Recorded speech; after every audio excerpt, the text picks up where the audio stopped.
PM Modi નિવૃત્તિની વાત કરવા સંઘ કાર્યાલય ગયા હતા. રાઉતના દાવાથી રાજકીય ગરમા. શિવસેનાના નેતા સંજય રાઉતે સોમવારે ખૂબ જ સનસનાટીભર્યું નિવેદન આપ્યું હતું. રાઉતે દાવો કર્યો હતો કે વડાપ્રધાન નરેન્દ્ર મોદીએ તાજેતરમાં રાષ્ટ્રીય સ્વયંસેવક સંઘની મુલાકાત કરીને આરએસએસના વડા મોહન ભાગવતને પોતાના રિટાયરમેન્ટની યોજનાઓ વિશે માહિતી આપી હતી. રાઉતે કહ્યું હતું કે કદાચ મોદી તેમની રિટાયરમેન્ટ અરજી સબમિટ કરવા માટે ત્યાં ગયા હોય. મારી જાણકારી મુજબ મોદીજી છેલ્લા 10 થી 11 વર્ષમાં ક્યારેય આરએસએસ મુખ્યાલયની મુલાકાત લીધી નથી.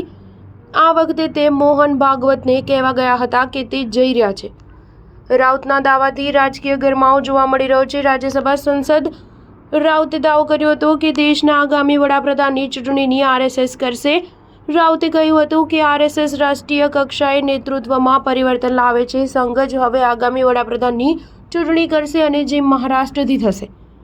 મેં આરએસએસ વિશે 2 વસ્તુ સમજી છે. પહેલી કે સંગઠન દેશમાં બદલાવ ઈચ્છે છે અને બીજું એ છે કે મોદીજીનો સમય પૂર્ણ થઈ ગયો છે ત્યારે તેમણે ખુદ બદલાવ ઈચ્છે છે. તમને જણાવી દઈએ કે વડાપ્રધાન મોદીએ નાગપુરમાં આરએસએસ કાર્યાલયની મુલાકાત લીધી હતી, જેમાં મોદી સંઘના સંસ્થાપક કેશવ બલિરામ હેડગેવાર અને સરસંઘ ચાલક માધવ સદાશિવ ગોલવલકરના સ્મારક સ્મૃતિ મંદિર પહોંચીને શ્રદ્ધાંજલિ અર્પણ કરી હતી. સ્ટાર ન્યૂઝ 7 હંમેશા સચ્ચાઈની સાથે.